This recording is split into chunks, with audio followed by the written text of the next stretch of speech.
কারণ এই রাজ্যে দুষ্কৃতীদের আশ্রয় দাতা না ধাত্রী আমি বলতে পারবো না, তার নাম হচ্ছে মমতা ব্যানার্জি, রাজ্যের মুখ্যমন্ত্রী। হিন্দু নেতারা এরা বাংলাদেশ থেকে ঘাট ধাক্কা খেয়ে পশ্চিমবঙ্গে এসে এরা রামকে উত্তর ভারতীয় বলে। তা বাংলাদেশে যখন ঘাট ধাক্কা দেওয়া হয়েছিল বা ঘাট ধাক্কা খেয়েছিলেন সুজন বাবুরা, তাদেরকে ঘাট ধাক্কা দিয়েছিল কোন উত্তর ভারতীয়?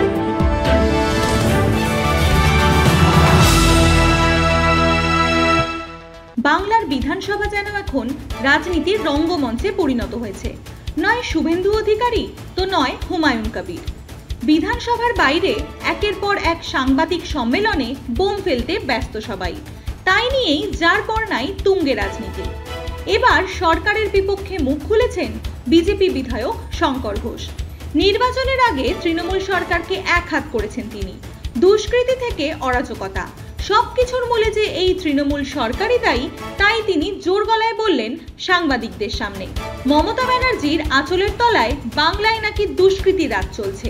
শিয়ালদা থেকে অস্ত্র উদ্ধার হোক বা দুষ্কৃতি তাণ্ডব, শঙ্কর ঘোষের কথায় তৃণমূল সরকার 2026-এর ভোটে নিজেদের বিলুপ্ত করার পথে হাঁটছে। এই রাজ্যে এখন চালায় হচ্ছে দুষ্কৃতীরা। কারণ এই রাজ্যে দুষ্কৃতীদের আশ্রয় দাতা না ধাত্রী আমি বলতে পারবো না, তার নাম হচ্ছে মমতা ব্যানার্জি, রাজ্যের মুখ্যমন্ত্রী। একসময় বলেছিলেন দুষ্কৃতীদের আমি কন্ট্রোল করি, যখন বিরোধী নেত্রী ছিলেন। এখন দুষ্কৃতিটাই রাজ্য কন্ট্রোল করে। আর দুষ্কৃতীদের ধাত্রী বা দাতা যাই বলুক না কেন, মমতা ব্যানার্জি যে রাজ্যের মুখ্যমন্ত্রী, সেখানে অস্ত্র উদ্ধার না হওয়াটাই অস্বাভাবিক। তিনি সিমির সভাপতিকে রাজ্যসভায় পাঠান, যেখানে দাঁড়িয়ে বাইরের লোকরা এসে, বাইরের পুলিশ এসে বিভিন্ন টেরোরিস্ট অর্গানাইজেশনের সাথে যারা যুক্ত তাদেরকে ধরে নিয়ে যান।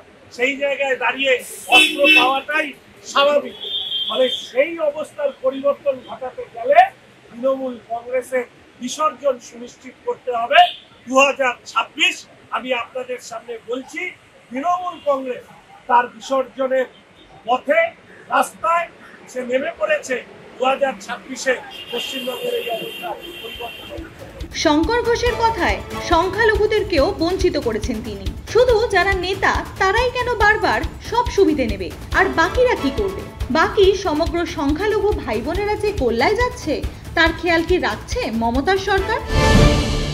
সংখ্যালঘু ভাইদেরকে বলেছিলেন যে আমাদেরকে ভোট দাও বিজেপির হাত থেকে বাঁচতে, আর আজকে এবার বিদায় নেওয়ার সময় তোহা সিদ্দিকীকে নিশ্চয়ই জানাতে গিয়েছেন যে এই বিগত যে 3টে টার্ম উনি এই রাজ্যে তিনি যে শাসন করেছেন, তার জন্য জিহাদি ধর্মান্ধ যারা সংখ্যালঘু রয়েছেন তাদের যে সুযোগ বা তাদের যে সমর্থন পেয়েছেন, তাতে কিছু ক্রিমিনাল অপরাধে অভিযুক্ত জন্মসূত্রে মুসলিম তৃণমূলের হয়ে তারা জনপ্রতিনিধি হয়েছেন, মন্ত্রী হয়েছে। কিন্তু অন্যান্য সংখ্যালঘু ভাইরা যে আজকে গোল্লায় গিয়েছে, গাড্ডায় পড়েছে, দুর্ভাগ্যের শিকার হয়েছে, এ সব কিছুর জন্য দায়ী হচ্ছে মমতা ব্যানার্জি। অন্যদিকে ঘরশত্রু বিভীষণ হয়ে দাঁড়িয়েছে হিন্দুরাই। বাংলাকে যে বিজেপি কোনোভাবেই বাংলাদেশ হতে দেবে না তাও বলে দিলেন তিনি। এমনকি তৃণমূলের শৃঙ্খলা রক্ষা নিয়েও খোঁচা দিয়েছেন তিনি। বাংলার ঘরে নিরাপদ নয় হিন্দুরাই।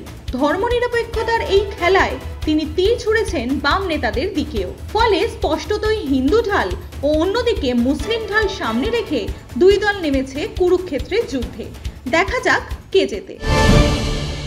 তৃণমূল দলের শৃঙ্খলা রক্ষা বলে আপনারাই বড় বড় খবর করেন, 24 ঘন্টা পরে দেখি যে নেতা বড় বড় বিপ্লবী কথা বলেন তিনি পাল্টি দিলেন।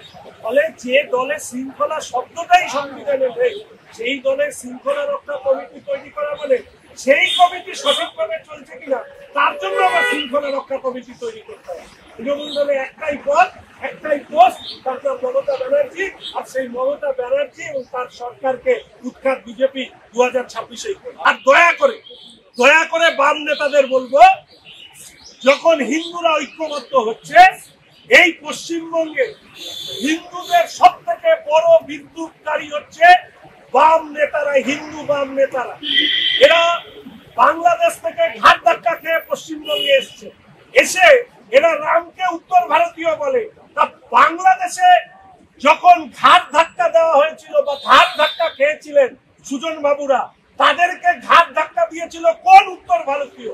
সেখানেও তো বাংলা ভাষী মানুষই ছিল। আসলে তারা ধর্মে হচ্ছে মুসলিম, আপনারা ধর্মে ছিলেন হিন্দু, তাই জন্য ঘাট ধাক্কা দিয়ে আপনাদেরকে পশ্চিমবঙ্গে পাঠিয়েছিল হিন্দু হোমল্যান্ড শ্যামাপ্রসাদ মুখার্জির নেতৃত্বে তৈরি হয়েছে। ফলে ধর্ম নিরপেক্ষতার গুলি অনেক হয়েছে, অনেক। এখন সোজা কথা একটাই, সমস্ত হিন্দুকে এক হতে হবে। আর সেই জায়গায় দাঁড়িয়ে কোন জিহাদি, কোন ধর্মান্ধ সংখ্যালঘু মুসলিমরা যদি মনে করে, তৃণমূলের ক্রিমিনাল নেতারা যদি মনে করে পশ্চিমবঙ্গে তারা আধিপত্য বিস্তার করবে, তাহলে সোজাসুজি লড়াই হবে। এবং সেক্ষেত্রে হিন্দুদের হোমল্যান্ড থেকে হিন্দুদেরকে উচ্ছেদ করবার যে চক্রান্ত হুমায়ুন, ফিরাদ হাকিম, কি হামিদুল, সিদ্দিকুল্লাহ থেকে অন্যান্য যে এমএলএরা আছে, তারা যদি একথা ভাবেন তাহলে দিবাস্বপ্ন দেখছে।